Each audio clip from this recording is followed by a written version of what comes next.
తమిళనాడు రాజకీయాల్లో సమీకరణలు వేగంగా మారుతున్నాయి. పాత ద్రవిడ పార్టీలు పాతుకుపోయినా పనైపోయిందంటున్నారు విజయ్. మే 4న సోమవారం ద్రవిడ నేలపై పేలబోతోంది బిగ్ బాంబ్. తమిళనాడులో మనమే గెలవబోతున్నామని, నేనే సీఎం అని, మీరే మంత్రులని విజయ్ రాత్రి ఎమర్జెన్సీ మీటింగ్, టీబీకే పార్టీకి సంబంధించి ఎమర్జెన్సీ మీటింగ్లో ఆ పార్టీ నేతలతో విజయ్ ఈ వ్యాఖ్యలు చేసినట్టు తెలుస్తోంది. ఇక అభ్యర్థులకు సూచన కాకుండా వార్నింగ్లా చెప్పారు విజయ్.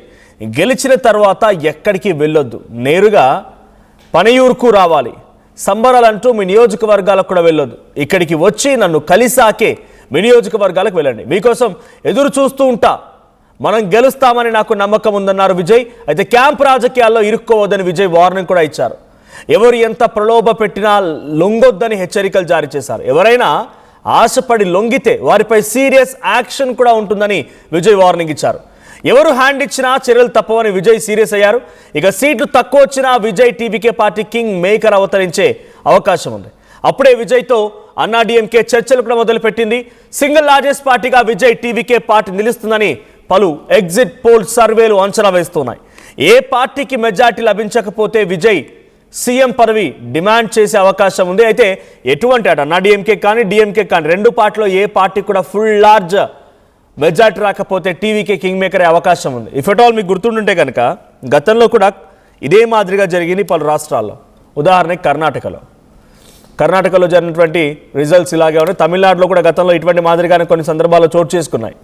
సో కుమారస్వామి, హెచ్డి కుమారస్వామి కూడా గతంలో ఆయన అద్భుతంగా తక్కువ స్థానాలు లభించినా కూడా ఆయన ఆ పార్టీని అధికారంలోకి తీసుకురాగలిగారు, ముఖ్యమంత్రి కూడా అయ్యారు. సో హెచ్డి కుమారస్వామి ఆ రోజుల్లో చేసిన మాదిరిగానే విజయ్ ఇప్పుడు చేయాలనుకుంటున్నారా? సో ఈయన HD Deve Gowda, HD Kumaraswamy so ఇప్పుడు ప్రజెంట్ యూఏ మినిస్టర్గా కూడా ఉన్నారు. అప్పుడు బీజేపీతో జతకట్టే కర్ణాటక నుంచి ఆయన ముఖ్యమంత్రిగా అయ్యారు. కర్ణాటకలో జరిగింది ఏంటి?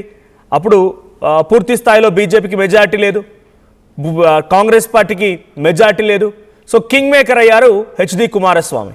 సో కుమారస్వామి ఏం చేశారు? బీజేపీతో జతగట్టి అక్కడ ముఖ్యమంత్రి అయ్యారు. అప్పుడు ఆయనకు వచ్చిన స్థానాలు 20-21, I don't exact remember, but 20-25 ఆ స్థానాల్లోపే. ఇప్పుడు టీవీకే పార్టీ కూడా అదే కాబోతోంది. సో టీవీకేకి అనుకూలంగా ఇచ్చినటువంటి ఒకే exit poll survey Axis My India, మీరు అది ఆర్టీవీ స్క్రీన్పై చూస్తూ ఉన్నారు.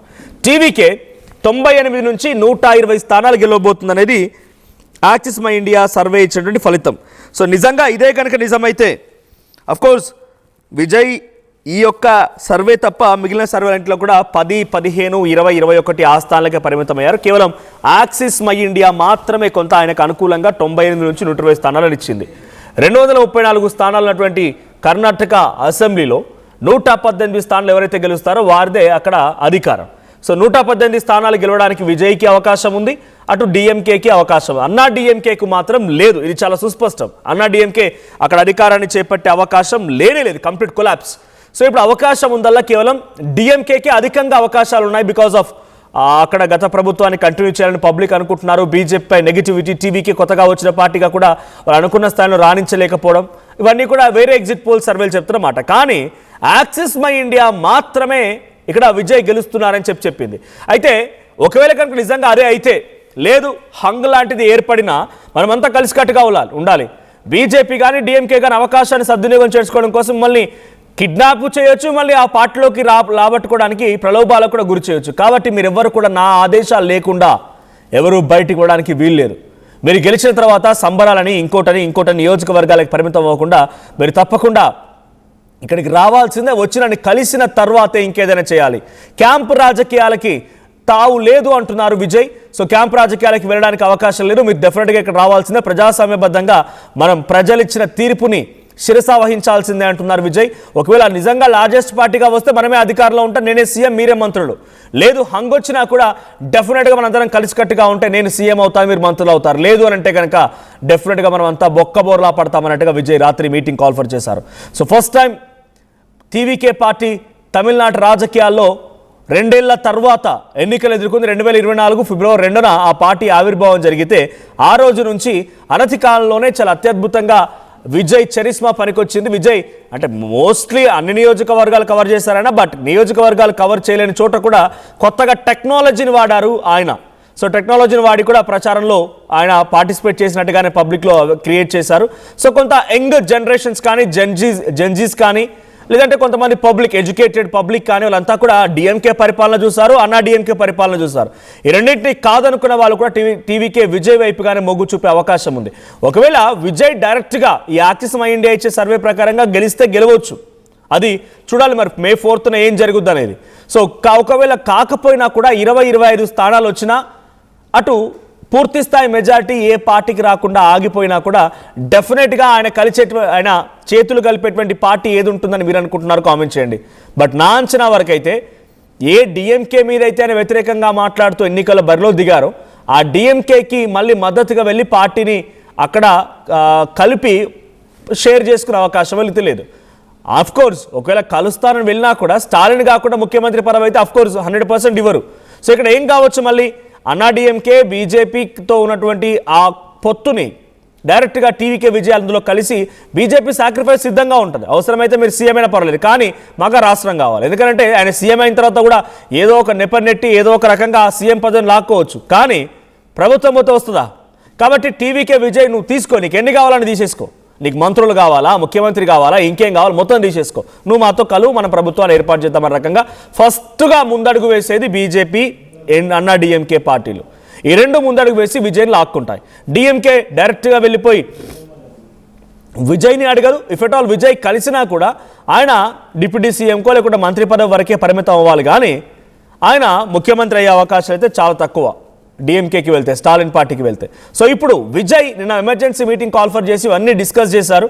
సో ఫస్ట్ టైం రిజల్ట్స్ని చవి చూడబోతున్న పార్టీ కాబట్టి కొంత excitement, at the same time కొంత యాంగ్జైటీ, కొంత ఆ షివరింగ్ అన్నీ ఉంటూ ఉంటాయి. సో పార్టీ కార్యకర్తలతో నిన్న మాట్లాడిన మాటల్లో ఆయన కీలకంగా చెప్పింది ఒకటే, డెఫినెట్గా మీరు అంతా గెలిచిన తర్వాత ఇక్కడికి రావాలి, ఎవరికి వారే యమునా తీరిన చందంగా ఇష్టం వచ్చినట్టుగా సంబరాలని నియోజకవర్గాలకు పరిమితం అవ్వడని వేరే వేరే పార్టీలకి మీరు వెళ్ళి కలవడం అని కనుక జరిగితే డెఫినెట్గా సీరియస్ యాక్షన్ ఉంటుంది అని చెప్పి ఒక వార్నింగ్ కూడా ఇచ్చారు. సో మీ అభిప్రాయం ఏంటి? తమిళనాట టీవీకే విజయ్ పార్టీ పెట్టిన అనతి కాలంలోనే ఇంతటి స్థాయిలో ప్రజాదరణ పొంది ముఖ్యమంత్రిగా ఆ పీఠాన్ని అధిరోహించబోతున్నారా? మీ అభిప్రాయం ఏంటి? కామెంట్ చేయండి.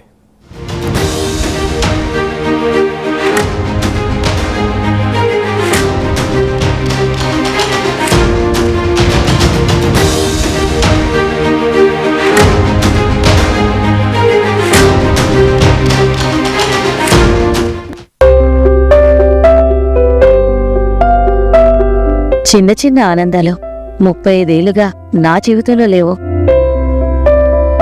35 ఏళ్లుగా నేను డైపర్లలో బ్రతికాను. 6 సెంటీమీటర్ల ఫిస్టులా నా మూత్రాశయంలో లీకు కారణమైంది. ఎవరూ నాకు సహాయం చేయలేకపోయారు. ఏఐఎన్యూలో వైద్యులను కలిసే వరకు అక్కడ వారు రోబోటిక్ శస్త్రచికిత్సతో నాకు పరిష్కారం ఇచ్చారు. వారు నా ఆత్మవిశ్వాసాన్ని కూడా తిరిగిచ్చారు. Precision Care makes it possible. The Center for Robotic Surgery at AINU